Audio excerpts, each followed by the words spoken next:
ओम श्री विष्णुवे नमः। ओम उमा महेश्वराय नमः। प्रिय भक्तजनों, आप सभी को सावन पूर्णिमा और रक्षाबंधन की हार्दिक शुभकामनाएं। पूर्णिमा का दिन भगवान श्री हरि नारायण और माता लक्ष्मी को समर्पित होता है और इस दिन भगवान विष्णु, माता लक्ष्मी, भगवान शिवजी और माता पार्वती की विशेष पूजा अर्चना की जाती है। पूर्णिमा के दिन उपवास रखा जाता है और चंद्र देवता की पूजा करके इस उपवास को संपन्न किया जाता है। और पूर्णिमा के दिन जो भी भक्त सच्चे मन से भगवान श्री सत्यनारायण की कथा का पाठ करता है तो भगवान श्री सत्यनारायण की कृपा उस पर और उसके परिवार पर सदा बनी रहती है। प्रिय भक्तजनों, आज हम इस वीडियो में सावन पूर्णिमा की व्रत कथा सुनेंगे, तो आप सभी भक्तजन पूरी श्रद्धा, ध्यान पूर्वक और प्रसन्न चित्त मन से इस कथा को सुनिएगा। तो सभी प्रेम से बोलिए श्री लक्ष्मी नारायण भगवान की जय, श्री शंकर पार्वती भगवान की जय, सर्व देवी देवता की जय। द्वापर युग में यशोदा माँ ने भगवान श्री कृष्ण से कहा, हे कृष्ण, तुम सारे संसार के उत्पन्न करता, पालनहारी और संहार करता हो। आज मुझे कोई ऐसा व्रत बताओ जिसको करने से मृत्यु लोक में भी स्त्रियों को विधवा होने का भय न रहे तथा यह व्रत सभी मनुष्यों की मनोकामना पूर्ण करने वाला हो। तब भगवान श्री कृष्ण कहने लगे, हे माता, तुमने अति सुंदर प्रश्न किया है। मैं तुम्हें ऐसे एक व्रत के बारे में विस्तार से बताता हूँ। सौभाग्य की प्राप्ति के लिए स्त्रियों को 32 पूर्णिमा व्रत करना चाहिए। इस व्रत को करने से स्त्रियों को सौभाग्य की प्राप्ति होती है। यह व्रत अत्यंत सौभाग्य देने वाला और भगवान शिव के प्रति भक्ति को बढ़ाने वाला है।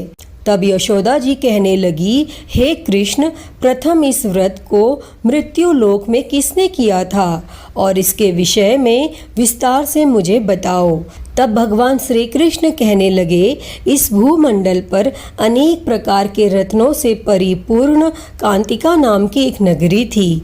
वहाँ चंद्रहास्य नामक राजा राज्य करता था और उसी नगर में धनेश्वर नाम का एक ब्राह्मण रहता था और उसकी पत्नी सुशीला अति रूपवती थी। दोनों ही उस नगरी में बड़े प्रेम से रहते थे।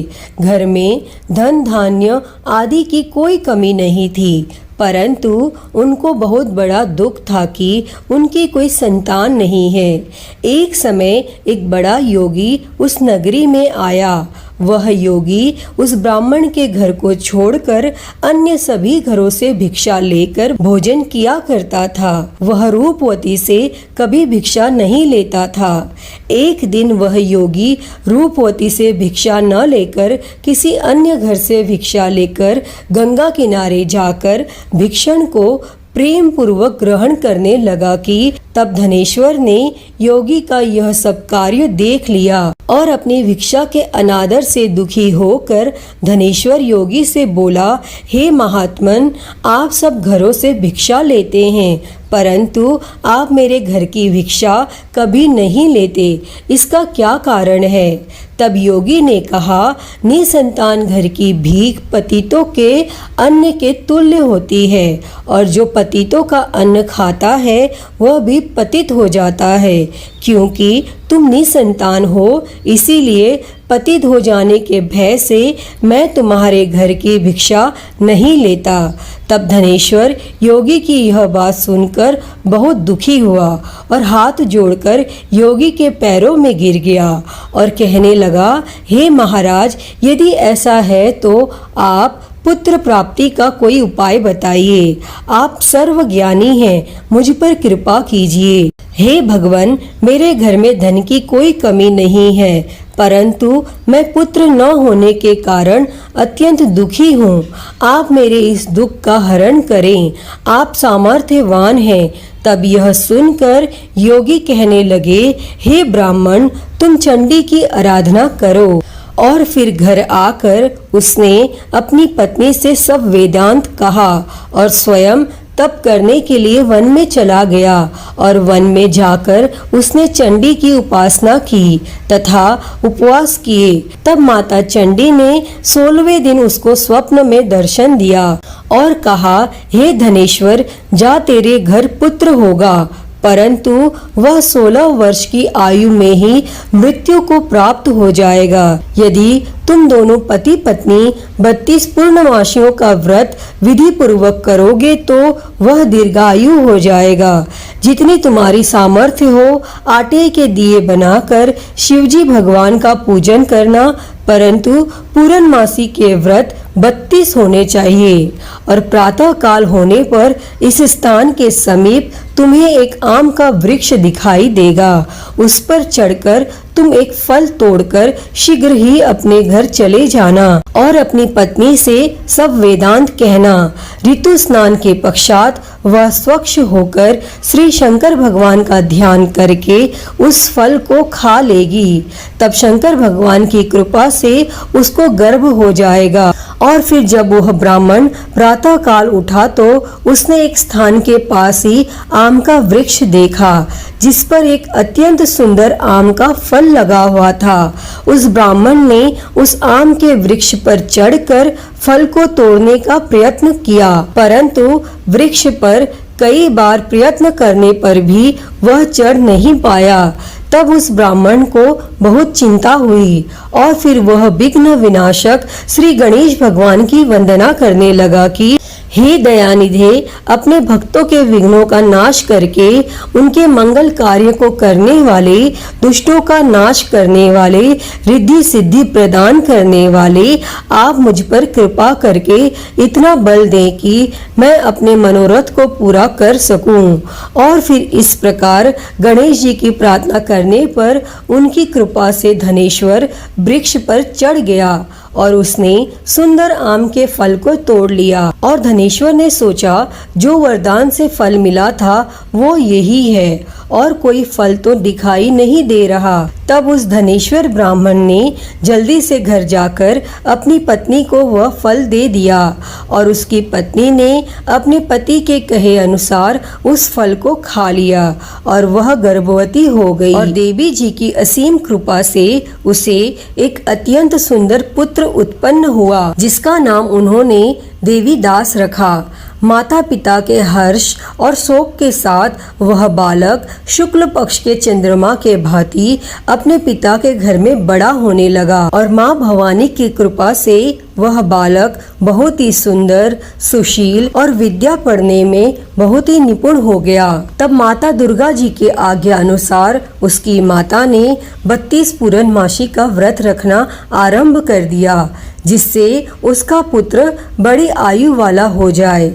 और 16वां वर्ष लगते ही देवीदास के माता पिता को बड़ी चिंता हो गई कि कहीं उनके पुत्र की इस वर्ष में मृत्यु न हो जाए। इसीलिए उन्होंने अपने मन में विचार किया कि यदि यह दुर्घटना उनके सामने हो गई तो वो कैसे सहन करेंगे। इसीलिए उन्होंने देवीदास के मामा को बुलाया और कहा, हमारी एक बहुत बड़ी इच्छा है कि देवीदास 1 वर्ष तक काशी में जाकर विद्या का अध्ययन करे और उसको अकेला भी नहीं छोड़ना चाहिए। इसीलिए साथ में तुम चले जाओ और 1 वर्ष के पश्चात इसको वापस ले आना। तब सब प्रबंध करके उसके माता पिता ने काशी जाने के लिए देवीदास को एक घोड़े पर बिठाकर उसके मामा के साथ भेज दिया, परंतु यह बात उसके मामा या किसी और को नहीं बताई। तब धनेश्वर तथा उसकी पत्नी ने अपने पुत्र की मंगल कामना और दीर्घ आयु के लिए माँ भगवती दुर्गा की आराधना और पूर्णमासियों का व्रत करना आरंभ कर दिया और इस प्रकार बराबर 32 पूर्णमासी के व्रत को उन्होंने पूरा किया। और कुछ समय पश्चात एक दिन वह मामा और भांजा मार्ग में रात बिताने के लिए किसी गांव में ठहरे हुए थे और उस दिन उस गांव में एक ब्राह्मण की अत्यंत सुंदर, सुशील और गुणवंती कन्या का विवाह होने वाला था, जिसमें धर्मशाला के अंदर वर और उसकी बारात ठहरी हुई थी। और उसी धर्मशाला में देवीदास और उसके मामा भी ठहरे हुए थे।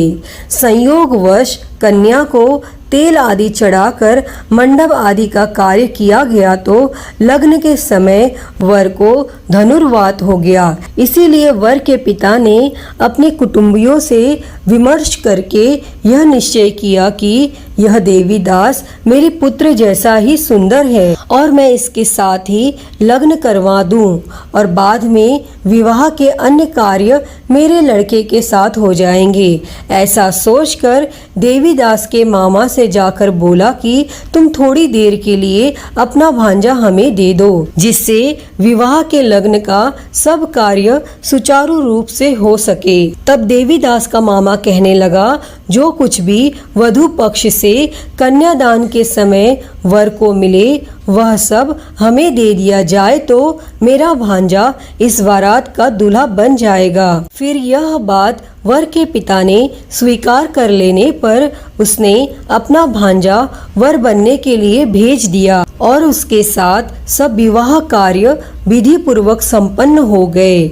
और पत्नी के साथ वह भोजन करने लगा तो अपने मन में सोचने लगा कि न जाने यह किसकी स्त्री होगी, और वह एकांत में यही सोच सोचकर श्वास छोड़ने लगा और उसकी आंखों में आंसू भी आ गए। तब लड़की ने पूछा, क्या बात है, आप इतने उदासीन व दुखी क्यों हो रहे हैं? तब उसने सब बातें जो कि वर के पिता और उसके मामा में हुई थी लड़की को बता दी। तब कन्या कहने लगी, यह ब्रह्म विवाह के विपरीत कैसे हो सकता है? देव, ब्राह्मण और अग्नि के सामने मैंने आपको ही अपना पति माना है, इसीलिए आप ही मेरे पति हैं और मैं आपकी ही पत्नी रहूंगी, अन्य किसी की कदापि नहीं। तब देवीदास ने कहा, ऐसा मत करिए, क्योंकि मेरी आयु बहुत कम है और मेरे पश्चात आपकी क्या गति होगी, इन बातों को अच्छी तरह विचार कर लो। परंतु वह दृढ़ विचारों वाली लड़की थी। वह बोली, जो आपकी गति होगी वही मेरी गति होगी। हे स्वामी, आप उठिए और भोजन कीजिए, आप निश्चय ही भूखे होंगे।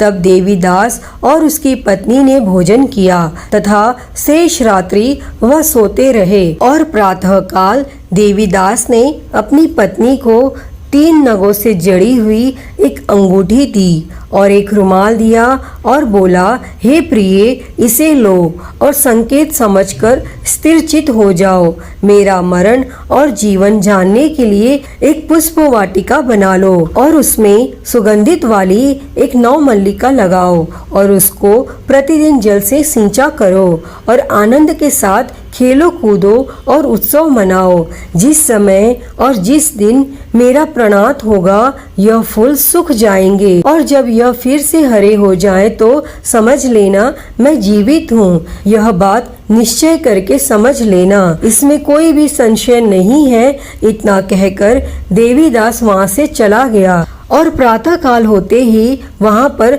बाजे बजने लगे और जिस समय विवाह कार्य समाप्त करने के लिए वर तथा सब बाराती मंडप में आए तो कन्या ने वर को भली प्रकार से देखकर अपने पिता से कहा, यह मेरा पति नहीं है, मेरा पति वही है जिसके साथ रात्रि में मेरा पानी ग्रहण हुआ था, इसके साथ मेरा विवाह नहीं हुआ। यदि यह वही पुरुष है तो बताए कि मैंने इसको क्या दिया और कन्यादान के समय जो आभूषण आदि दिए गए थे वह दिखाए तथा रात में क्या गुप्त बातें मैंने इनसे कही वह सब सुनाए।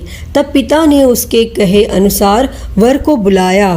कन्या की यह सब बातें सुनकर वह कहने लगे, मैं कुछ भी नहीं जानता। और इसके पश्चात लज्जित होकर वह अपना छोटा सा मुंह लेकर चला गया और सारी बारात भी अपमानित होकर वहां से लौट गई। तब भगवान श्री कृष्ण बोले, हे माता, इस प्रकार देवीदास काशी विद्यार्थन के लिए चला गया और कुछ समय बीत गया तो काल से प्रेरित होकर एक सर्प रात्रि के समय उसको डसने के लिए वहां पर आया और उस विषधर के प्रभाव से उसके शयन का स्थान चारों ओर से विष की ज्वाला में विषैला हो गया, परंतु व्रत के प्रभाव से उसको काट नहीं पाया, क्योंकि पहले ही उसकी माता ने 32 पूर्णमासी का व्रत रखा था। फिर इसके बाद मध्याह्न के समय स्वयं काल वहां आया और उसके शरीर से प्राणों को निकालने का प्रयत्न करने लगा, जिससे वह मूर्छित होकर पृथ्वी पर गिर गया।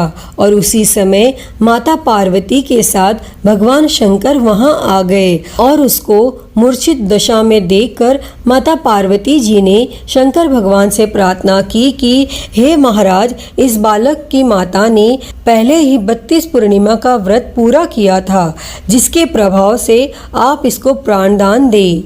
तब माँ भवानी के कहने पर भक्त वत्सल भगवान शिव जी ने उसको प्राण दान दे दिया और इस व्रत के प्रभाव से काल को भी पीछे हटना पड़ा और देवीदास स्वस्थ होकर बैठ गया। और उधर उसकी पत्नी उसके काल की प्रतीक्षा किया करती थी। जब उसने देखा उस पुष्प वाटिका में पुष्प कुछ भी नहीं रहे तो उसको अत्यंत आश्चर्य हुआ, लेकिन जब वह जैसे ही हरे भरे हो गए तो वह जान गई कि अब उसका पति ठीक ठाक है, वह जीवित हो गया है।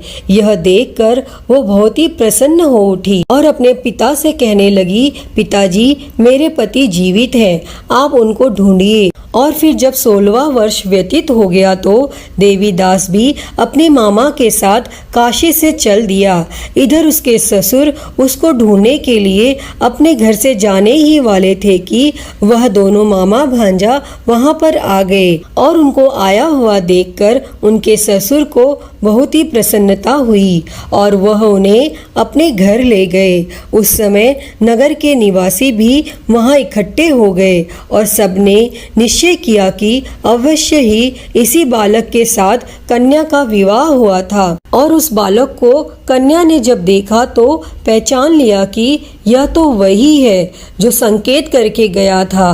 तब उपरांत सब कहने लगे, भला हुआ यह आ गया, और सब नगरवासियों ने आनंद मनाया। और फिर कुछ दिनों बाद देवीदास अपनी पत्नी और मामा के साथ अपने ससुर के घर से बहुत सारे उपहार लेकर अपने माता पिता के घर की तरफ प्रस्थान किया। और जब वह अपने गांव के निकट पहुंच गए तो कई लोगों ने उसे देखकर उसके माता पिता को पहले ही खबर दे दी कि तुम्हारा पुत्र देवीदास अपनी पत्नी और मामा के सहित आ रहा है। तब ऐसा समाचार सुनकर माता पिता को विश्वास नहीं हुआ, परंतु जब और लोगों ने भी यही बात आकर उन्हें बताई तो उनको बड़ा आश्चर्य हुआ। लेकिन थोड़ी देर में देवीदास ने आकर अपने माता पिता के चरणों में अपना सर रख कर प्रणाम किया और उसकी पत्नी ने अपने सास ससुर के चरणों को स्पर्श किया तो माता पिता ने अपने पुत्र और पुत्र वधू को हृदय से लगा लिया और दोनों की आंखों में प्रेम अश्रु बह चले और अपने पुत्र तथा पुत्र वधू के आने की खुशी में धनेश्वर ने बड़ा ही भारी उत्सव किया और ब्राह्मणों को दान दक्षिणा देकर प्रसन्न किया।